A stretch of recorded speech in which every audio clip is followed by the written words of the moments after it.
Okay, so what did follow me home yesterday? What was on the back seat of my car? Well, I'm in my gramophone salon, and you can see some of the machines I've talked about in the past. Can you see the new one? And if you're thinking it might be this one down here, then you'd be absolutely right. So I'm just going to reset up the cameras and everything, and we'll have a closer look at this little machine here. Okay, so what do we have here? I only picked this machine up yesterday. In fact, I didn't go out to buy a gramophone. I went out with my wife to buy some other things, and we ended up in an antique centre. And I almost got out the door before I happened to get into a conversation with the owner, who said, "Oh, I've got a gramophone in the back of my van." So I went into the back of the van, and this is what I found. So this is a Columbia viva-tonal grafonola made in England, and I've got a few portables by Columbia, British-made portables, but this is the first console or floor standing machine I've got. Um, it's uh, it's a number 124A, which I have to admit meant nothing to me, but I looked it up, and it's from about 1928, and the A apparently is for this rather fancy tone arm with the sort of cut off corners. There's a name for this. I'm going to misremember if I try to say it. So there was a 124 and a 123, and the 124 is in mahogany and the 123 is in oak. So what else have we got? I mean, we've got some fairly standard stuff here. It does actually have a bit of an unusual motor arrangement. We've got this sort of plate here with the start stop, and also the slow fast. And I've adjusted it down a bit there because I've tested it. I tested it using my little meter thing here, and it was running a bit fast. And then down here, I've got the louvres, or the louvres open. That's the correct word. So just bring up a light. We open them up,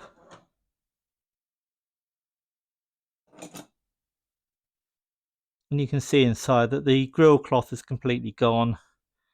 But it does actually have quite a clever horn, not unlike the horn on my H&V 157. This one actually splits at the top somewhere and comes down and ends up as two compartments. So again, it has a fancy name. I'll try to remember to put that on the screen. What else have we got? We do have a compartment down here. Now in there are a couple of albums of records. They didn't come with it. I put them in really just to get them out of the way. Sound box, I think it's a Columbia number 9. And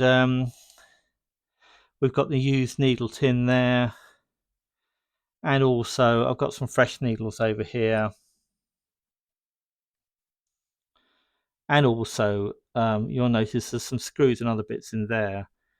And that, unfortunately, suggests there might actually be a problem with this machine. And indeed there is. So the winding handle's down here. And if I give it a bit of a wind, and I did this actually before I bought it, and it wasn't in the shop as such, it was actually in the back of the guy's van. He'd only just picked it up as far as I could determine. And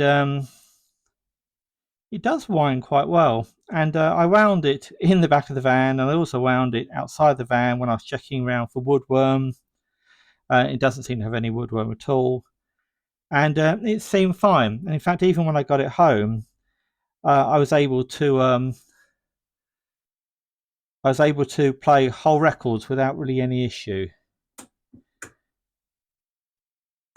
But that noise there, that's a bad noise, unfortunately.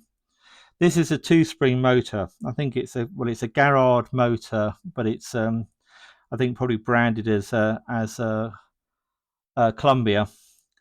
Columbia 100 based on the Garrard 10 apparently, and that noise sounds very much like the noise I get when the Type 32 motor on the H&V has a broken spring, just one broken spring, and starts slipping.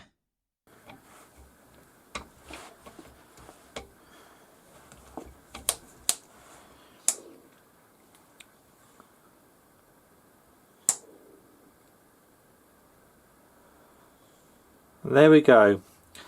That sort of slapping, cracking noise is basically one of the springs inside unwinding of its own accord. So you can see the motor's not running at all. It's not actually turning the governor, but the spring barrel is moving.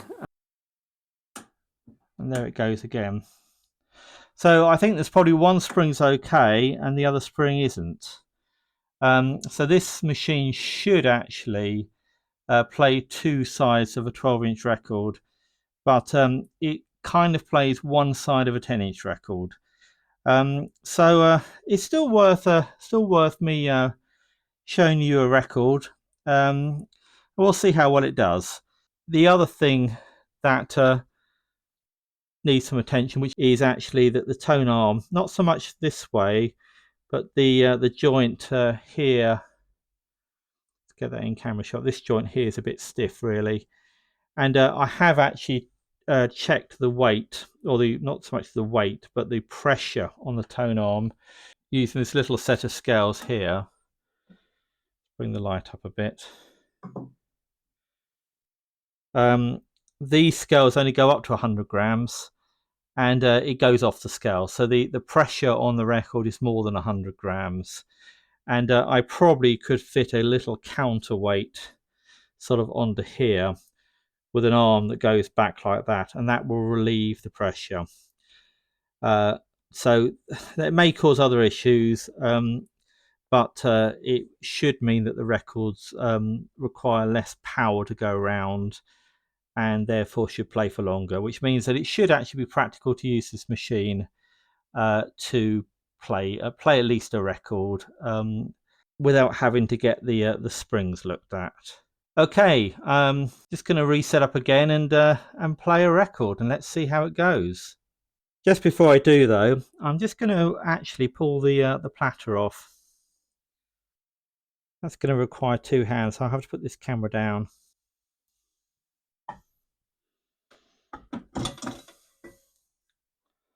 So it's quite an interesting mechanism under here. The stop start, this is the brake here. There's an auto stop. This mechanism here is the auto stop. I haven't completely figured it out, but I think you can set the position of this bit here, or using this bit here, you can set the position so that it knows when the soundbox gets to the end of the record, or gets to the end of the particular record that you're playing. And the speed control, I say, is here, and that seems to act over here on this bit in here. Oops, get that in camera shot just there. And you can see that that looks like an original screw. That one there, that's a modern replacement, and there's a couple of screws missing here and here. So I probably need to follow my own advice a bit better and really check that machines work properly before paying for them. So I don't blame the dealer at all. He left it entirely to me to verify that the machine was good, and I was satisfied that the machine was good. And actually, it took a while for the problem with the spring to really show up. So so no issues there at all. It's my own fault for not giving it a better wind when I was purchasing it. We'll give it a bit of a wind.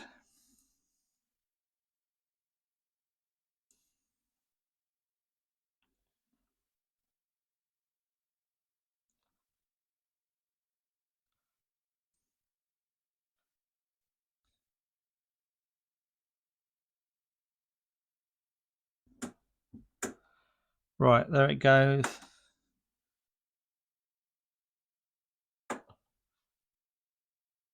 Okay.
What tomorrow brings in our heaven for two.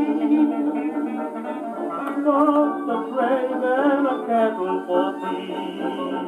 Then just lay your dear head on my knee. For the fire bright, then turn out the light, and there's a heaven for two.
Right, well, I forgot to set the auto stop.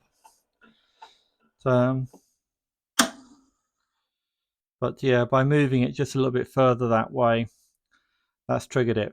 So that's the first record I played actually after adjusting the speed. It was actually playing at about 85 RPM before, and was getting most of the way through quieter records. This has actually got a soft tone needle on it, and a very well, either a soft tone or an extra soft tone. It's about 0.9 of a millimeter. I think you'll agree that sound-wise, it's not bad at all. And with the lid down, it sounds a bit better. And yes, the sound box probably needs rebuilding. I mean, I have other sound boxes that will fit this, but they they need rebuilding too. So there we go. Anyway, I think we'll leave it there for the minute. There's certainly some work to be done on the tone arm. I'll have to think about what can be done with the motor. Anyway, hope you enjoyed it. Thanks for watching. And if you've enjoyed this video, then you might like this one too. So thanks again and see you in the next one.